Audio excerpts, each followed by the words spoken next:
Hello and welcome to another episode of Art Department Junkie. Today I'm going to be talking about how I remember art continuity.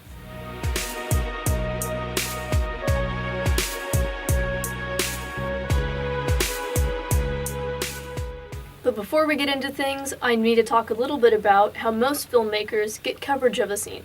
So step 1, you have your master or your wide shot.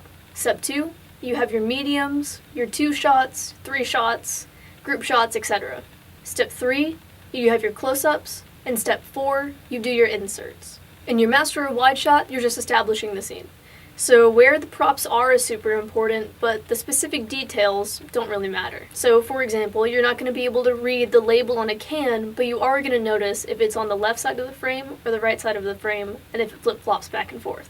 In your medium shots, 2 shots, and so on, the placement of an object matters, and so does the detail. For example, if someone is drinking a glass of water, not only are we going to tell if it moved from one side of the frame to the other, but we're also going to notice if the glass was full, if it was half full, or if it's empty. In a close-up, details and placements of an object are absolutely vital. Having a label turned around will be obvious, and so will having different levels of liquids in a glass. Sometimes you'll need to move paintings or other objects in the background a little bit closer to your subject to make it feel more natural and fill the frame better. Think of it like taking a family photo.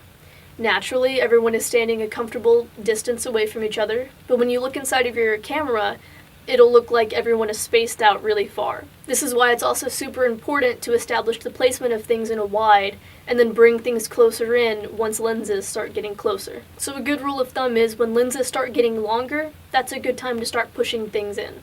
In inserts, details are the single most important part of the shot. Placement doesn't really matter so much because you're going to have to cheat it to fit the shot anyway. As long as the general surroundings look the same, you're good to go. This is the time you want to bring in the hero prop, and the hero is pretty much like the master prop that you use in close-ups. So for example, if you're doing a sword fight, you're probably going to have rubber or foam swords in your wides that people are fighting with, but when you come in, you're going to bring in the real swords because it looks realistic. Some other continuity tips that might help. Remove all trash from the set. People like to try to hide things or in things.